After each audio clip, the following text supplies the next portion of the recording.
Bien, vamos a la segunda parte entonces y ahora sí comenzamos propiamente nuestra clase introductoria, que son los primeros temas para darle como el ambiente a lo que vamos a estar estudiando. ¿Dónde estamos en las 7 iniciativas divinas que han sido nuestro tema rector a través del curso?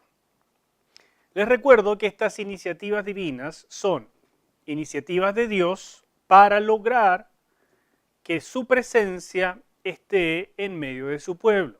O sea, ese es nuestro hilo conductor, la presencia de Dios en medio de su pueblo. Pero ustedes se han dado cuenta, ¿no es cierto?, de una lectura superficial de la Biblia, que el hombre no habita en la presencia de Dios. En los relatos bíblicos eso se ve muy claro. Desde Génesis, desde la pérdida de la comunión con Dios por el pecado original y todo lo que fue pasando en la historia de la humanidad hasta este día, donde seguimos predicando, vuelvan al Señor, ¿no es cierto? La presencia de Dios no es natural para el ser humano, sino que tenemos que regresar a ella.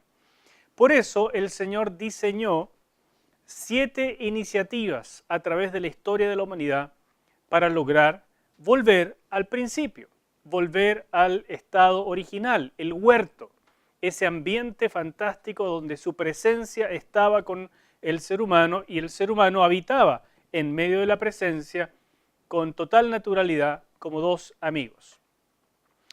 Estas iniciativas que ya hemos visto a través de los cursos, estas 7, ¿no es cierto?, el reinado de Dios compartido, el evangelio como señorío restaurado, etcétera, etcétera, es lo que hemos ido viendo a través de los cursos. Y estamos en la historia humana en la 5ª iniciativa, la iglesia y el reino. La iglesia como expresión actual del reino de Dios y, ¿no es cierto?, del pacto mosaico, del pacto nuevo. Quedan todavía 2 iniciativas que son las que llamamos escatológicas, o sea, para el futuro, el milenio y nuevos cielos y nueva tierra. ¿Qué hemos estudiado a través de estos 6 cursos de Biblia? En Antiguo Testamento 1 revisamos las primeras 3 hasta 4 iniciativas. Es un curso muy abarcador, no es un curso detallado, Antiguo 1, pero sí logra dar un buen panorama de cómo el Señor diseñó esto. En Antiguo 2 y Antiguo 3 nos centramos propiamente en la 4ª iniciativa, el pacto abrahámico y cómo eso desembocó en el establecimiento de la nación de Israel y el pacto mosaico y todo lo que eso involucra. Entonces en Antiguo Testamento 2, a partir del libro de Deuteronomio, estudiamos cómo Dios pensó la nación de Israel para el futuro. Y entonces nos dedicamos también a ver cosas como qué pasaba en la época de los jueces, en la época de los reyes, los temas centrales del Antiguo Testamento, pero todo bajo el pacto mosaico, el cual, por supuesto, se funda sobre el pacto abrahámico. Antiguo Testamento 3 fueron los profetas. No pudimos verlos a todos, pero sí los menores, los 12 menores, y entonces a través de ellos darnos una muy buena idea del mensaje profético de un pueblo que se está alejando cada vez más de Dios y del pacto, y a través de las leyes del pacto el Señor los llama. ¿Cómo? Por medio de profetas. Entonces vimos qué es el mensaje profético, cuáles son sus características, qué pretende, a dónde los quería llevar, etc. Eso es otra vez centrado en la iniciativa 4. Porque la iniciativa 4 es propiamente lo que nosotros decimos antiguo pacto, o sea, Antiguo Testamento. Prácticamente todo en el Antiguo Testamento está enmarcado en el pacto mosaico, incluyendo los evangelios. Porque en la época del Señor Jesús todavía el pacto mosaico está vigente. Entonces es tan importante entender el ambiente, cómo se desarrollan las cosas. Pero después de la muerte, resurrección y ascensión del Señor, está libre el camino para la venida del Espíritu Santo y el inicio de un nuevo pacto. Y eso es lo que da nacimiento a la iglesia. Eso es lo que da la nueva etapa del reino de Dios, porque a través de toda la Biblia el reino de Dios es un tremendo tema. Dios reina. Pero después de la venida del Espíritu Santo, el reino de Dios cobra una forma diferente, y es la iglesia. La iglesia en todo el mundo, extendida en todo el mundo. ¿Me siguen? Por eso, esta quinta iniciativa es lo que ocupa los cursos del Nuevo Testamento 1, 2 y 3. ¿Se ven? Eso es lo que estamos viendo. La iniciativa 6 y 7 la he tocado brevemente en cursos de escatología, pero no es parte de esta escuela ministerial. Ustedes pueden tener eso esos materiales en otro momento. Ahora repasemos lo que hemos visto también en los otros cursos acerca del desarrollo de nuestro centro teológico, cómo ha ido desarrollándose hasta llegar a Pablo. En el curso pasado hice referencia a Juan, el Evangelio de Juan, ¿no es cierto? Donde la presencia de Dios en medio de su pueblo se desarrolla de una manera muy especial. ¿Cuál es, podríamos decir, el eslogan de los evangelios en cuanto a la presencia de Dios? ¿Se les ocurre algo? ¿Un eslogan? ¿Qué podríamos decir de la presencia de Dios, de lo que enseñan los evangelios? El reino de Dios ha llegado, muy bien, te fuiste para el reino y no la presencia. ¿De qué otra manera podríamos decirlo en relación con la presencia? La presencia de Dios, ¿dónde está? Más que en ninguna otra cosa, persona o qué, en los evangelios. ¿Ah? En Jesucristo. Entonces la presencia de Dios se ha encarnado. Esa sería una muy buena manera de resumir lo que es el hilo teológico nuestro en los evangelios. ¿Ya? Entonces, Nuevo Testamento 1, evangelios. La presencia de Dios se ha encarnado o se hizo carne, como ustedes quieran ponerlo. Pero cuando llegamos al Nuevo Testamento 2, ¿se acuerdan que ahí les mostré un eslogan específico? En el curso tiene un nombre. Dice Nuevo Testamento 2, que es el libro de los Hechos. Ahí se da inicio a esta nueva etapa, porque el Espíritu Santo es derramado. Entonces el Espíritu Santo, el Espíritu de Dios, ahora la presencia, ¿verdad? Es el Espíritu de Dios. El Espíritu de Dios ha venido a morar en medio de su pueblo.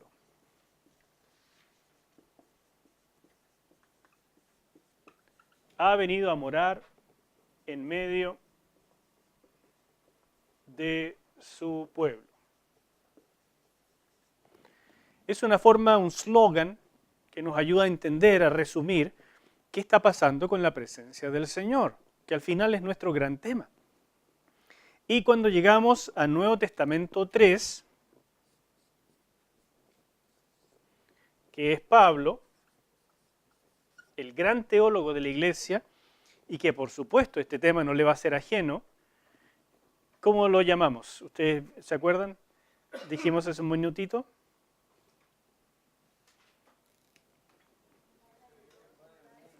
Eso. La presencia de Dios invade el mundo. Donde tiene esta característica misionera, esta característica de que es para todos, que ya no está restringida a un pueblo, que no está restringido a una religión, ni a una etnia, ni nada de eso, sino que la presencia de Dios no solamente ha sido derramada, sino que ahora, o sea, es incontenible.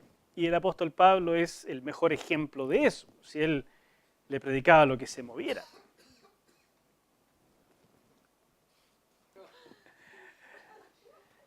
¿Qué vemos del apóstol Juan? En Juan, capítulo 1, versículo 33, comienza esta ¿no es cierto?, esta como idea, como esperanza, que había uno que estaba bautizando, Juan el Bautista, y le hacen preguntas: ¿quién eres tú? ¿Qué te crees? ¿Por qué haces esto? ¿Qué significa? Y él dice: mire, yo les bautizo con agua para arrepentimiento, pero viene después de mí, viene el que realmente importa, él bautiza con Espíritu Santo. Entonces está esta expectativa, algo maravilloso, algo grandioso va a pasar, pero todavía es una expectativa. ¿Se fijan? Y la presencia de Dios está en medio de los discípulos, pero en la persona de Cristo. Básicamente los discípulos son creyentes al estilo del Antiguo Testamento, pero en una nueva época. Pero nosotros no somos creyentes al estilo del Antiguo Testamento, sino del Nuevo. Y la característica es la presencia del Espíritu Santo. Esa es la diferencia. En Juan 14, 23 respondió el Señor Jesús y le dijo: el que me ama, mi palabra guardará, y mi Padre le amará, y vendremos a Él y haremos morada con Él. Entonces nuevamente se da esta esperanza, algo maravilloso viene. Y esto extraordinario que viene, aquí no dice el Espíritu Santo, pero dice vendremos. El Padre y yo, por lo menos, es lo que uno puede ver en el contexto. Después habla de que también viene el Espíritu Santo, entonces es un pasaje además muy trinitario. Pero el punto es que está dando esta esperanza. Lo que viene por delante es extraordinario. Dios habitando en la gente. Está cambiando la época. En Juan 20, 21 al 22, cuando el Señor ya ha resucitado, dice: entonces Jesús les dijo otra vez: paz a vosotros, como me envió el Padre, así también yo os envío. Y habiendo dicho esto, sopló y les dijo: recibid el Espíritu Santo. Este es un pasaje antes de Pentecostés y por lo demás es hasta difícil de interpretar qué estaba pasando aquí, que parece haberles dado el Espíritu Santo a los discípulos antes de Pentecostés. No me quiero meter con ese problema, estudienlo ustedes, pero lo que es muy claro es que Jesús les da el énfasis. Ahora que he resucitado, ahora viene lo bueno. Y lo bueno es que ustedes van a poder andar llenos del Espíritu Santo. No es como en la época anterior, que por medio de la fe uno podía hacer cosas maravillosas, uno podía tener relación y comunión con Dios. Eso sí, en todas las épocas. Si en todas las épocas la presencia de Dios quiere estar en medio de su pueblo. Pero en esta nueva ya se está anunciando acá. Viene algo magnífico. Lucas sigue la misma pauta, ¿no es cierto? Porque es parte de la temática de los evangelios. Los 4 evangelios tienen esta nota de esperanza, de que viene algo extraordinario. Lucas dice en capítulo 11, versículo 13, pues si vosotros siendo malos sabéis dar buenas dádivas a vuestros hijos, ¿cuánto más vuestro Padre Celestial dará el Espíritu Santo a los que se lo pidan? ¿Recuerdan el evento en que Pablo está en Éfeso y se encuentra con 12 discípulos de Juan el Bautista? Y les pregunta: ¿qué bautismo recibieron ustedes?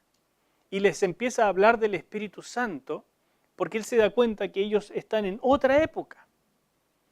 Y ellos le dan una respuesta que es notable. Le dicen: no sabíamos que el Espíritu Santo estuviera disponible. No sabíamos que esto ya hubiera ocurrido. Ellos no estaban al tanto de todo lo que había pasado. No se les había predicado de la manera correcta, no tenían el entendimiento. No había venido sobre ellos el Espíritu Santo. Y mire cómo lo dice acá. En las palabras del Señor Jesús: el Padre dará el Espíritu Santo a los que se lo pidan. Entonces está anunciando la llegada de una época nueva, diferente. Una época que estos discípulos de Juan el Bautista, aún siendo de la misma época, no logran captar. Ellos se han quedado en el pasado, en el Antiguo Testamento. Y no se dan cuenta, porque esto no es automático. No es que ahora el Espíritu Santo ha sido derramado y por lo tanto todas las personas viven en la esfera del Espíritu Santo. No. Dará el Espíritu Santo a quienes se lo pidan. La iglesia no es tampoco la que maneja el Espíritu Santo, como si nosotros pudiéramos darlo a diestra y siniestra a quien se nos ocurre. Sigue siendo prerrogativa del Mesías. Solo Jesucristo bautiza en Espíritu Santo. Solo Él tiene el derecho de derramarlo. ¿Sobre quiénes? Como dice Lucas aquí, sobre los que se lo pidan. Porque Dios es un Padre bueno y a todos se los va a dar. Porque es la característica de esta época. ¿Me siguen? Hechos, cuando llegamos al libro de los Hechos, claramente el mismo autor, Lucas, hace la conexión y hace la conexión nuevamente en las palabras del Señor Jesús. Ahora es el Señor que dice, Juan ciertamente bautizó con agua, mas vosotros seréis bautizados con el Espíritu Santo dentro de no muchos días. Así que Jesús les está diciendo, todo lo que les enseñé en los evangelios, todas las esperanzas que les di, ahora se cumplen. Y ahí comienza entonces el libro de los Hechos. Y como dijimos acá, el Espíritu Santo ha venido a morar. En el capítulo 1, todavía Jesús está con ellos, ha resucitado, pero no ha ascendido aún. Por lo tanto, el Espíritu Santo no venía. Pero cuando Él ascendió, el Espíritu Santo fue derramado. Y eso es lo que pasa en Hechos capítulo 2, cuando vino el día de Pentecostés. ¿Cuándo ocurrió? ¿Cuándo fue ese día maravilloso? Hay un calendario, uno puede saber exactamente cuándo fue. O sea, Dios se mete en la historia.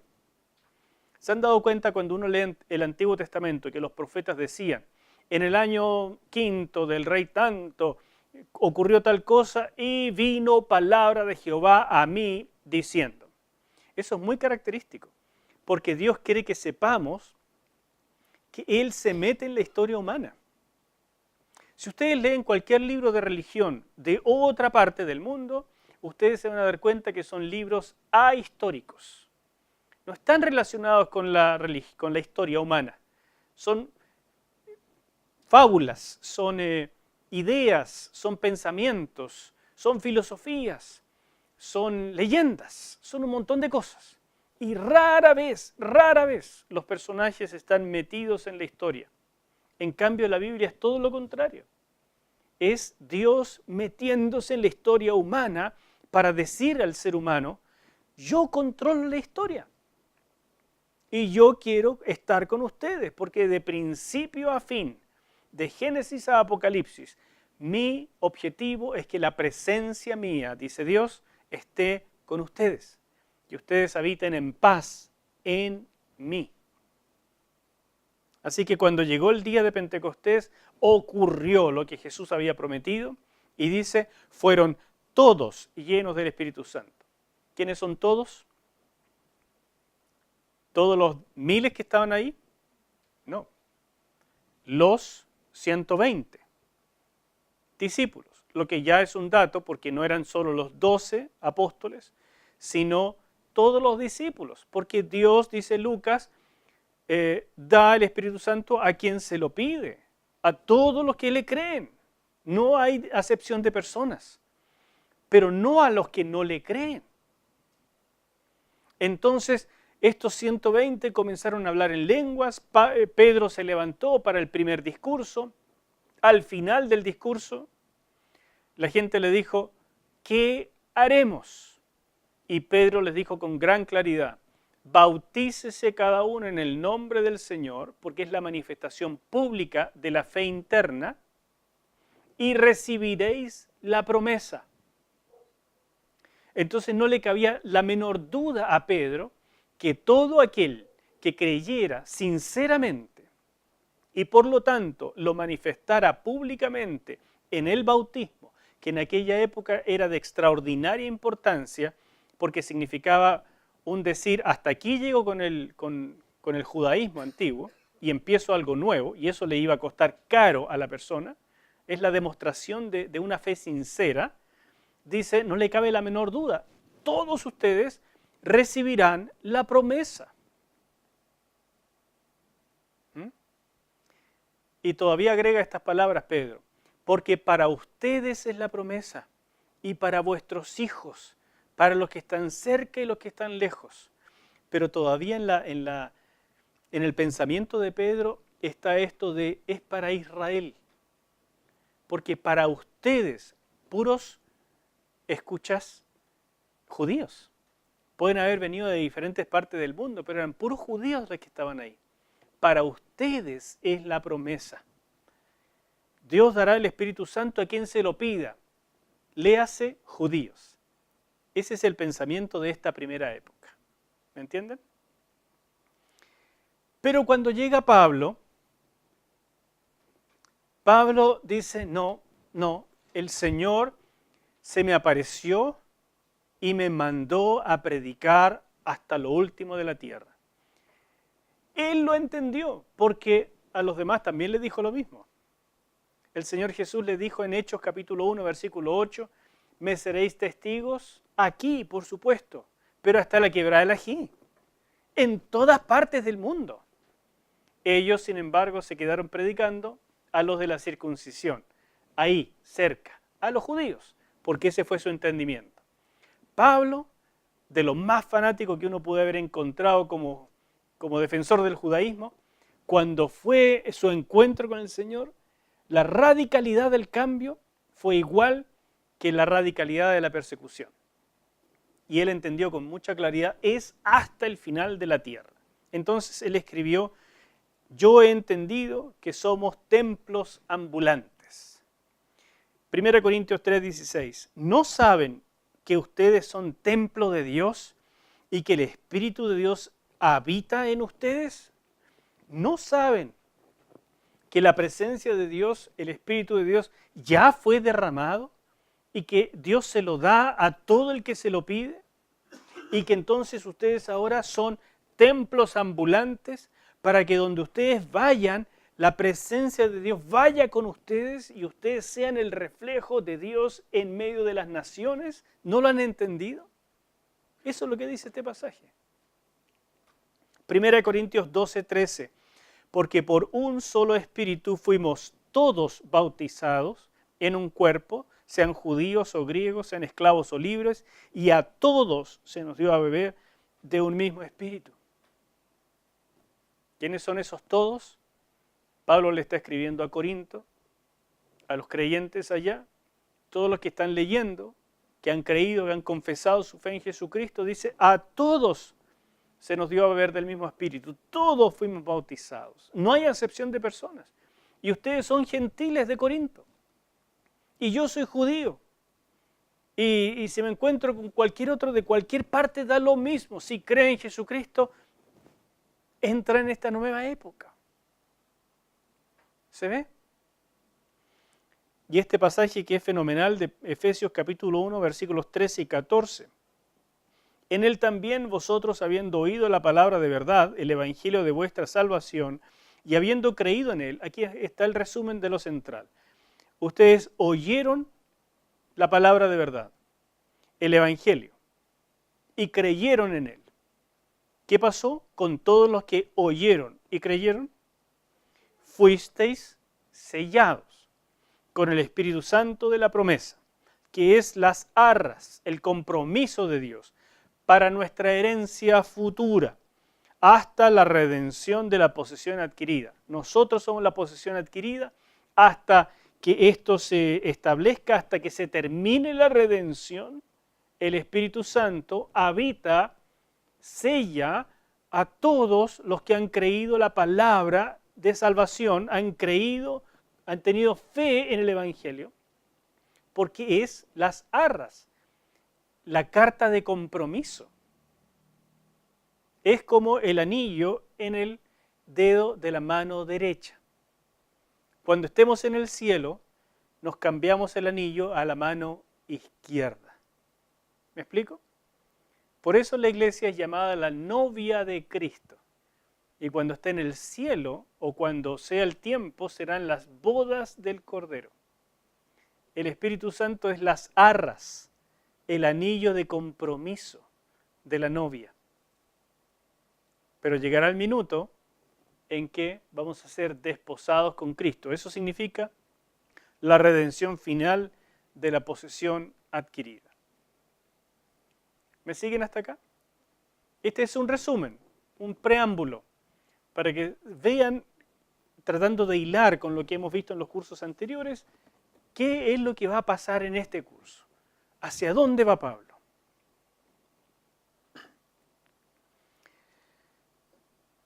Un tema muy interesante con el que fuimos terminando el curso pasado fue el autoentendimiento de la iglesia, donde Pablo también tiene una contribución extraordinaria. Cuando la iglesia comenzó, estaban escondidos, estaban temerosos. Habiendo visto al Señor Jesús resucitado, eso fue cambiando, pero de a poco. La resurrección los llenó de gozo, ¿no es cierto? De esperanza, pero no tenían todo muy claro, seguían escondidos. Cuando ellos escogen, por ejemplo, a Matías para que reemplace a Judas, están escondidos. Entonces, es recién cuando viene el Espíritu Santo que ellos se vuelven propiamente iglesia. Y el cambio es extraordinario. Antes de eso, son discípulos todavía escondidos. Esa es la primera etapa.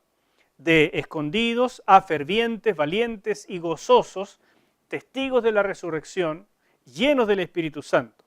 Pero todavía, en esta etapa, el templo judío, es su centro de operaciones, porque ellos creían que el Señor regresaría a su templo, lo cual es cierto, creían que ese regreso sería inminente, ya muy pronto, que eso restauraría todas las cosas, que traería a cumplimiento todas las promesas a Israel, y que por lo tanto no era estrictamente necesario evangelizar a todo el resto del mundo.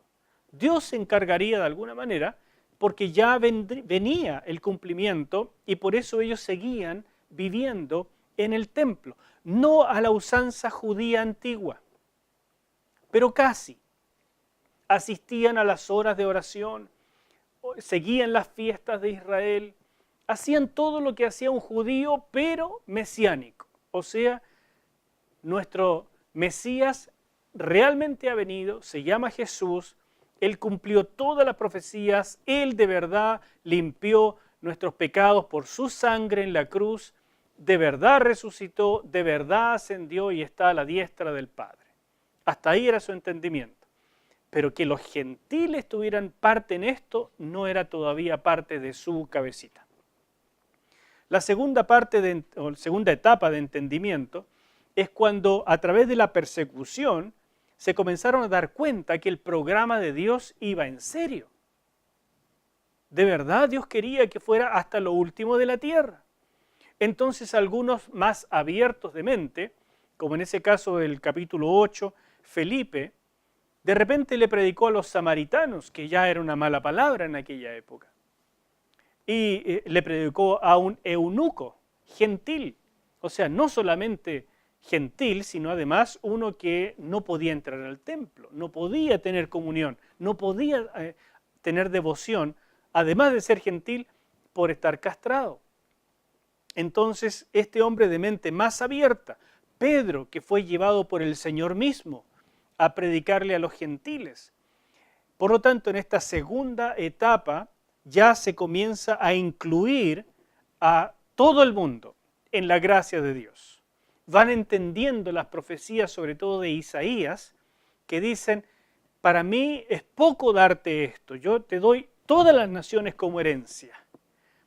Para mí quiero que entiendas que todas las naciones un día verán también la gloria de Dios. E Isaías se lo está hablando a Israel, pero Israel cerró los oídos a ese tipo de profecías. Para ellos era ellos nomás, Israel. Una tercera etapa de entendimiento es cuando, dándose cuenta de que Dios iba más allá que ellos y que respaldaba a las personas que le creían y que avanzaban predicándole a los gentiles, samaritanos y a cualquier otro, entonces, además, viendo los reportes de Pedro, de Pablo, Bernabé, de lo que estaba ocurriendo en distintas partes del Mediterráneo, entonces fue este concilio, esta consulta de Hechos capítulo 15, donde se juntaron para ver qué hacemos. porque evidentemente ya surgían los judaizantes que decían, no, para ser verdaderamente cristiano, primero tiene que ser judío. O sea, un verdadero cristiano tiene que apegarse al Antiguo Testamento, a las leyes del Antiguo Testamento, como lo haría un judío. Y si lo hace, es un cristiano de mejor nivel. Porque hay dos tipos de iglesia. La iglesia A y la iglesia B. La iglesia A es la de los judíos plenos. Por lo tanto, judíos mesiánicos. La iglesia B es gentiles. Bueno, son creyentes, sí, creen en Jesucristo, sí, pero no son como nosotros, porque nosotros tenemos todas las promesas, nosotros tenemos la circuncisión, nosotros tenemos la ley, y nosotros no somos como los pecadores. Esa es la manera en que los judíos se autodesignaban. Nosotros somos especiales. Entonces, en Hechos 15, definen, los creyentes todos son iguales. Los gentiles entran a la iglesia en igualdad de condiciones que los judíos, o sea, por la gracia, por medio de la fe. No hay que judaizarlos. No se requiere que se circunciden ni nada más. Pero nosotros, que somos judíos, seguimos siendo judíos. Por lo tanto, en Hechos 15 todavía se establece, hay dos iglesias. ¿Me entienden? No les hacemos problemas a ustedes, sigan como están, pero nosotros seguimos siendo judíos. Así que nosotros seguimos observando todo lo de nuestros ancestros y no se los queremos imponer a ustedes. Pero claro, si ustedes quisieran, sería mucho mejor. Más o menos ese es el tono de Hechos capítulo 15. Pero Pablo, y esa es la cuarta etapa de entendimiento, de autoentendimiento de la iglesia, en la que estamos nosotros, gracias a Pablo. Pero Pablo les dice, atrás con el judaísmo, fuera con eso. Ya no más las tradiciones, yo soy judío de judíos, fariseo de fariseos, hijo de fariseo. Y les digo, no más. Yo soy capaz de hacerme judío al judío o gentil al gentil. Yo no tengo nada que ver más con las tradiciones, porque nadie se salva por medio de la ley. Nadie recibe justicia por las obras de la ley. Es exclusivamente por la gracia de Dios manifestada en Jesucristo lo que se recibe por la fe. Y si alguien, uso palabras de Pablo, construye de nuevo lo que ha sido derribado, se hace transgresor. Gálatas capítulo 1. Así es que Pablo dejó la escoba, ninguno de los judíos lo quería, los mismos líderes de la iglesia no sabían qué hacer con él. Fue un problema y él constantemente seguía diciendo primero a los judíos. Así que iba a las sinagogas, les predicaba, les daba oportunidad y después decía, ya que ustedes no quieren, no se consideran dignos y merecedores de la gracia de Dios, me voy a los gentiles. Peor. Y lo apedreaban más encima. Pero ese fue el método de Pablo, porque él tuvo un entendimiento clarísimo de que hay una época que ha comenzado, que debe desprenderse de la época antigua. Esta es completamente nueva y completamente superior. Y por eso en Gálatas, cuando habla del fruto del Espíritu Santo, termina diciendo, contra estas cosas no hay ley. Porque el que practica el fruto del Espíritu Santo, el que vive habitado por el Espíritu Santo y da su fruto, ¿para qué necesita leyes? Si las leyes fueron dadas por las transgresiones, no para dar fruto. Las leyes fueron dadas para coartar, no para edificar. Entonces él dice, ¿acaso digo que las leyes son malas? No, por ningún motivo. Pero nunca fueron pensadas para justificar al hombre, sino para ayudarle al hombre a enrielarse, sabiendo que es un pecador.